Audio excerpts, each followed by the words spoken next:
Les saludamos desde La Habana, Cuba. Comienza Mundo 2020, su programa de análisis aquí en Cuba Visión Internacional.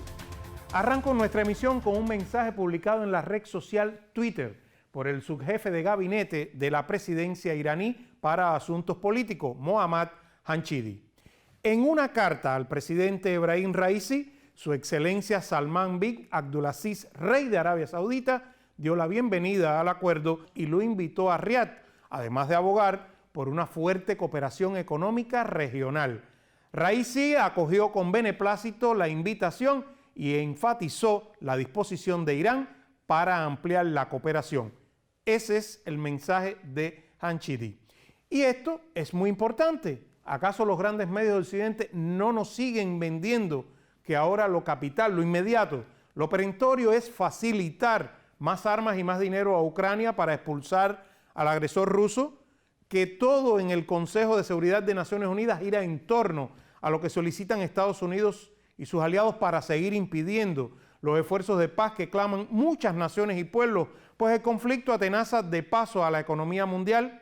Pues sí, estos últimos puntos son los que están colmando los informativos de televisoras y las páginas digitales de los medios occidentales.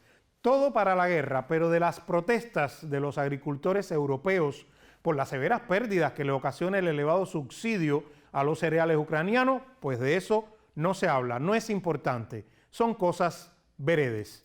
Pero aunque no lo quieran, no lo deseen o lo intenten minimizar, lo cierto es que las dos principales potencias de la región del Golfo Arábigo-Pérsico, Irán y Arabia Saudita, firmaron un mes atrás el acuerdo para reanudar sus relaciones diplomáticas rotas desde 2016 y se prevé que en ambos países se reabran las embajadas en un plazo de 2 meses. Precisamente sobre la importancia y el significado de este hecho y el contexto regional e internacional en el cual se produce, estaremos analizando hoy con Mirada 2020 en compañía de nuestro invitado para la ocasión, Leonel Nodal, periodista por más de 40 años de la agencia latinoamericana de noticias, Prensa Latina. Acompáñenos.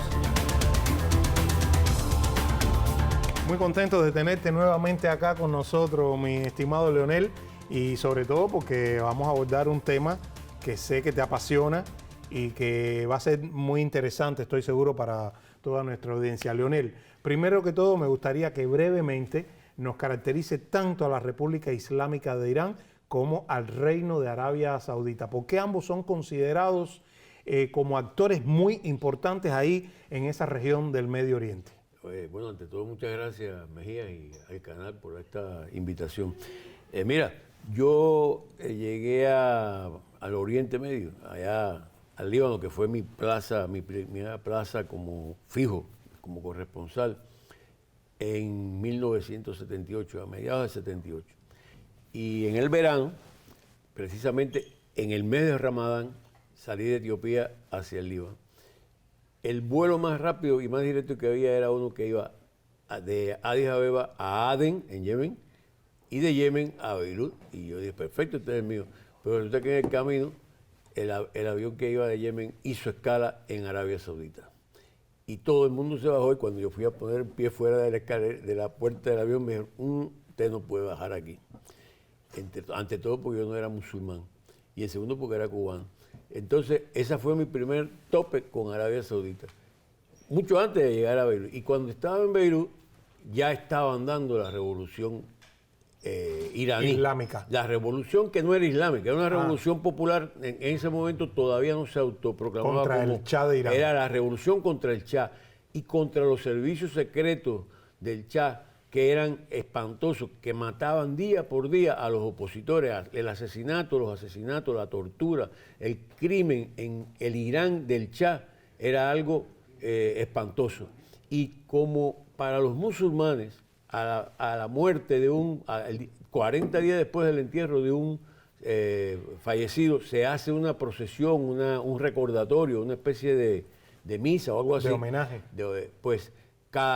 Todos los días había la procesión por los 40 días del muerto de 40 días atrás. Y aquello se fue convirtiendo en una movilización callejera permanente. Así, ese fue el primer impacto que tuviste allí sobre Irán y Arabia Saudita. Arabia Saudita como un país muy conservador, muy religioso, en ese momento, estoy hablando hace casi 40 años atrás. ¿Y por qué ambos son tan importantes en sí dentro de toda esa región? Bueno, el caso es que Irán es un país con una historia de 4.000 años porque allí la historia comienza 3.000 y pico de años antes de Cristo.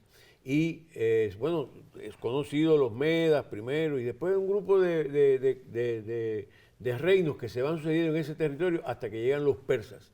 Y los persas van definitivamente a ejercer una influencia que dura hasta hoy en toda esa región. Irán es un país que está colindante con Asia Occidental, con Asia Oriental, con el sur de Europa, el Mediterráneo, con el Cáucaso. Es decir, es un país de tránsito con Turquía. Tiene una serie de conexiones que lo hacen un país nudo. Muy estratégico. Muy estratégico. Y además la salida que tiene al mar. Y el caso de Arabia Saudita es curioso, sobre todo después que en el año 570 Mahoma, o Mohamed, proclama que ha recibido en la Meca, donde él nació, a los 40 años de edad, recibe el mensaje de Alá, el mensaje de Dios, y empieza a hablar de qué es lo que le han transmitido el Corán. Él considera que empieza a divulgar esto. De la Meca se va a Medina, que es la otra segunda ciudad más sagrada del Islam. La tercera es Jerusalén. Y a partir de ese momento, la península arábiga adquiere una importancia enorme porque el Islam va a comenzar una expansión a partir del año 630, 632, una expansión como religiosidad, como nueva fe hacia el resto de los países vecinos. Y se va a extender por al norte de África, se va a extender al sur de Asia, hacia el sur de Asia, hacia Asia, toda la península arábiga, todo el creciente fértil que abarca Irak, lo que hoy es Irak, Siria, Jordania, Irán, Turquía, el norte de África, etcétera, etcétera, hasta llegar a Libia, Argelia, el norte de África, que colindante con el Mediterráneo. Después se ha extendido mucho hacia la parte de incluso cuando sahariana. ya el Islam ha llegado a Marruecos, desde allí cruzan a Europa también y dominan en el sur de España casi 10 siglos. Entonces, ahora, León, perdona, ¿qué ocurre? Que Irán se islamiza. Irán es un país que es islamizado y también se vuelve un protagonista en la expansión del Islam hacia el Oriente. Y va a tener una influencia muy interesante en los siglos posteriores. A principios del siglo XX, 1906, por ahí, hay una primera revolución popular. Es el primer país en el que se proclama una asamblea popular legislativa, el primer país de esa región.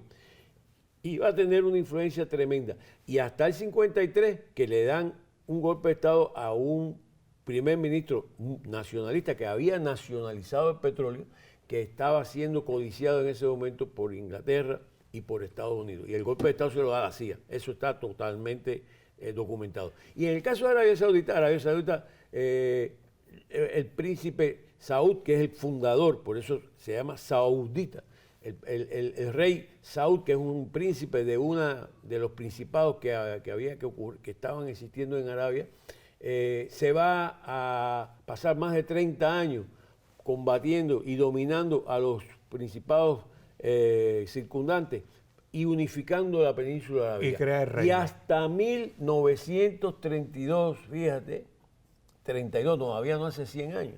Es decir, cuando ya nosotros hacía 30 años que éramos república, en el 32 es que se proclama el Estado saudita. ¿Cuáles son entonces las principales discrepancias que comienzan a surgir entre ambas naciones y por qué diversos analistas exponen que Occidente y Estados Unidos en particular han tratado de aprovecharse de esos elementos de tensión que han existido durante determinados momentos y hasta el momento actual que han decidido retomar relaciones diplomáticas entre Teherán y Riad? Esa profesión de fe que se extiende es la que tiene Mahoma y después sus seguidores desde ese momento. Tiene un concepto que terminará siendo denominado la ortodoxia, o vamos a decir así, el Islam sunita, ¿verdad? Por la summa que son los conocimientos que ha dejado el profeta a lo largo de su existencia. Que es es el conjunto de conocimientos que se agrupan en el Corán. Alrededor de, si mal no recuerdo, 1300 por ahí, un poco más acá, se produce en Irán un cambio de la dinastía gobernante que deja a un lado el Islam sunita y proclama una tendencia dentro del Islam, que es la conocida como la chiita, que se basa, y no hay por qué adentrarse en esto porque es un tema interminable, claro, se basa en una disputa que ocurre a partir del momento de la muerte de Mahoma. ¿Quiénes debían ser los herederos o los sucesores de Irán? Hijo, o sea, él tenía una hija. Una discrepancia desde el punto de vista conceptual religioso es el que más lo separa a ambas naciones. Claro, y un problema de sucesión. Simplemente eso existe, es así. Y esa es la principal diferencia que ha generado una diferencia discrepancia. que ha sido explotada por los enemigos de ambos países cada vez que han sido necesario buscarle acentuar las discrepancias. El triunfo de la revolución popular en Irán, el derrocamiento del Shah, que termina siendo antiimperialista, es lo que va a dar paso al conflicto actual contemporáneo, porque ahí mismo los Estados Unidos empiezan a meterle miedo a los demás con Irán, es decir, empiezan a meterle miedo a los países árabes con la irrupción de un régimen antiimperialista y chiita en Irán. Es Irán. Perfecto, vamos a dejarlo entonces ahí porque este va a ser el punto de partida para continuar nuestro análisis después de una pausa. En instantes estaremos de vuelta acá nuevamente con ustedes en Mundo 2020.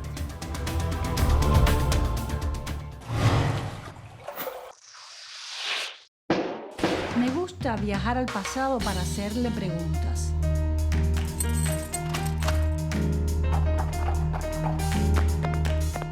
Contradicciones que llegaron a convertirse a veces en verdaderas pugnas.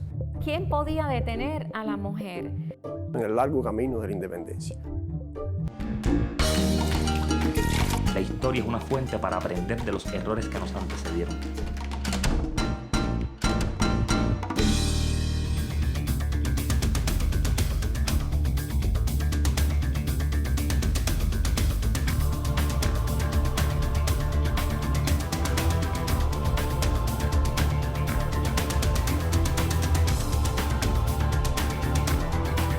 Seguimos acá en Mundo 2020.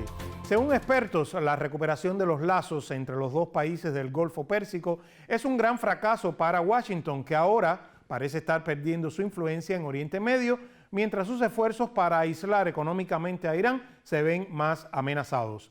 Este acuerdo no significa que no vaya a haber problemas, discrepancias ni conflictos entre Teherán y Riad, pero sin dudas el compromiso de mantener un diálogo permanente sobre todos los temas que vinculan a ambas naciones constituye una garantía para la distensión en la región. De hecho, el principal acuerdo emanado tras el anuncio de restablecimiento de relaciones diplomáticas es no enfrentarse en conflictos armados y respetar mutuamente sus soberanías. Contraria a la postura de Estados Unidos sobre la retoma de relaciones entre Irán y Arabia Saudita, tenemos la de otras dos grandes potencias, Rusia y China. Moscú mantiene su línea de vínculos cada vez más estrechos, tanto con Teherán, uno de sus mayores socios comerciales y geopolíticos, como con Riad. Recordemos que Rusia y Arabia Saudita son los dos mayores exportadores de hidrocarburos del planeta y lideran a la OPEP Plus, el principal cártel petrolero del mundo. En el caso de China, la Cancillería del gigante asiático ha sido enfática. Respetamos el estatus de los países de Oriente Medio como los dueños de esta región. No buscamos establecer bloques excluyentes. China será un promotor de seguridad y estabilidad, un socio para el desarrollo y la prosperidad y un defensor del desarrollo de Oriente Medio a través de la solidaridad. Recuerden seguirnos en las redes sociales. Debajo en sus pantallas tienen nuestras direcciones en Facebook, YouTube y Twitter. Volvemos ahora con nuestro invitado Leonel Nodal, destacado periodista de Prensa Latina. No se vayan. Y seguimos acá en Mundo 2020 con nuestro invitado Leonel Nodal. Leonel, tras 7 años de ruptura y gracias a la mediación de China, Teherán y Riad, también hubo apoyo de Rusia, no se puede descartar, tanto Arabia Saudí como Irán deciden restablecer relaciones diplomáticas después de 7 años de ruptura, decía. A su juicio, ¿qué hechos, qué sucesos detonaron esta ruptura en 2016? Pero lo que es más importante, ¿qué impacto tiene que retomen estas relaciones ahora, estos vínculos diplomáticos, sobre todo el impacto hacia esa región del Medio Oriente y hacia las relaciones internacionales de manera general? Mira, en el 16, hace 7 años, ya Irán y Arabia Saudita se encontraban en un conflicto de intereses asusados desde el exterior. Y ocurrió algo violento. En Arabia Saudita juzgaron a un clérigo chiita y lo ejecutaron. Y ahí aquella ruptura se fue envenenando, ya te digo, por los conflictos que se han estado desarrollando allí, porque te decía, Estados Unidos ingresó al Oriente Medio, ingresó a esa región cuando invadió Irak. Y ese factor de presencia estadounidense en el área fue lo que trajo el envenenamiento y la descomposición de las relaciones en el área. La desestabilización en general de la región. La desestabilización de la región entre países vecinos, que incluso tienen necesariamente que mantener relaciones porque, por razones religiosas también, los de uno y otro lado se han estado visitando desde siempre y han estado frecuentando los lugares sagrados. Y bueno, entonces, se produce esa ruptura de relaciones, pero han ocurrido también otros fenómenos. Brevemente, por ejemplo... Déjame explicar. El caso de la importancia de ambos países, que son los más grandes productores de petróleo y con las mayores reservas de petróleo del mundo después de Venezuela y Rusia. Tanto Arabia Saudita como Irán son 2 grandes productores y exportadores de petróleo.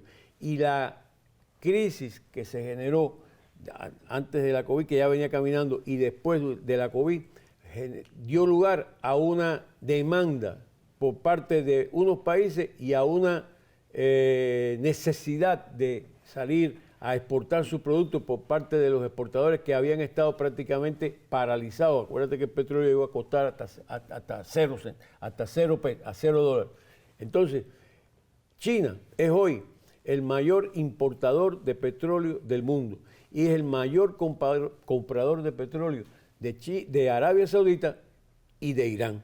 Y ante esta circunstancia, lo lógico, lo obvio para China era lograr que ambos países entraran en un entendimiento de que la guerra no los beneficia a ninguno de los dos ni a los terceros, como es el caso de China como país importador o de otros importadores de la región, porque los hay también. Y por lo tanto, esa paciencia china tradicional, esa diplomacia china ha logrado hacer ver que los intereses de Arabia Saudita y de Irán son coincidentes en este término.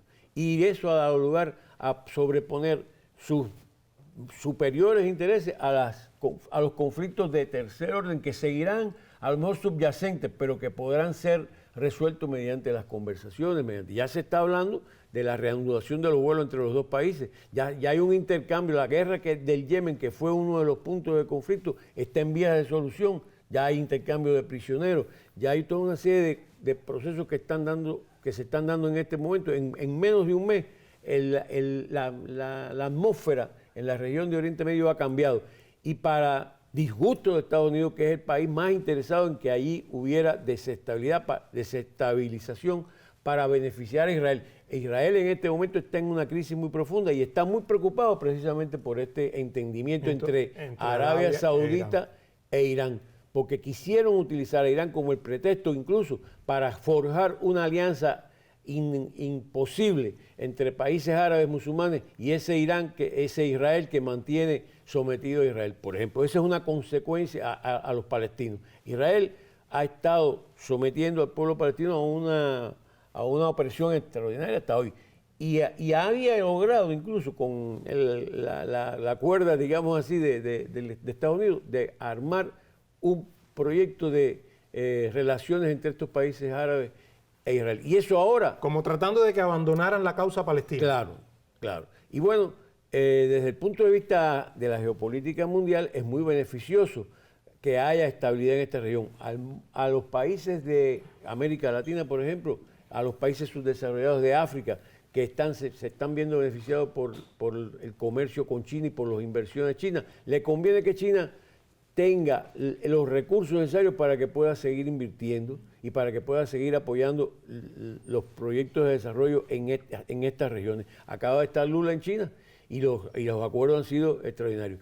Además, China también logró que Irán saliera a flote, vamos a decirlo así, con la firma de acuerdos con una vigencia de 25 años que le garantizan la compra de su petróleo, claro, asistencia técnica. Porque Irán también ha estado sancionado por Occidente. Claro, es decir, esta es una política, un acontecimiento que apunta precisamente a desarmar todo ese andamiaje de sanciones y de bloqueos que Estados Unidos ha ido estableciendo, no solamente en Cuba, que es el más antiguo en este momento, sino en todas estas otras regiones donde ellos han querido imponer la influencia por la fuerza, mientras que China lo está logrando mediante la asistencia, la colaboración y la paz. Y sobre todo respetando los intereses de cada una de esas naciones. Un poco que para ir concretando, ¿usted considera entonces que este restablecimiento de relaciones diplomáticas entre Irán y Arabia Saudita, gracias a la mediación de China, es un paso muy positivo para todo ese cúmulo de la humanidad, del mundo, que desea una situación multipolar? Bueno, de hecho, a partir de estos pasos que ha logrado dar China en lograr que se entiendan ambos países, ahora resulta que tanto Arabia Saudita como Irán están solicitando su ingreso en los BRICS, el grupo que lideran Rusia, China y que integran Brasil, la India y Sudáfrica. Y hay un datico que acaba de salir a la luz pública y que lo sacó a flote la expresidenta brasileña Dilma Rousseff el otro día, cuando asumió el cargo de presidenta del Banco de los BRICS. Dijo, les voy a dar una información. Hoy el Producto Interno Bruto de los BRICS es superior al del G7, que es el que agrupa a los países, a las 7 grandes potencias industrializadas. Ahora imagina si se suman países como Irán, Arabia Saudita, Argentina, Turquía, que ha solicitado también. Egipto también ha solicitado. Es decir, hay una esperanza de crear un mundo multipolar y que salga del dominio hegemónico del dólar. Todos los acuerdos de compra de petróleo por parte de China a Arabia Saudita e Irán incorporan también la utilización de las monedas nacionales de ambos países como medio de pago, con lo cual se facilita el comercio, con lo cual no tienen que estar dependiendo del dólar de los bancos norteamericanos, del Fondo Monetario Internacional.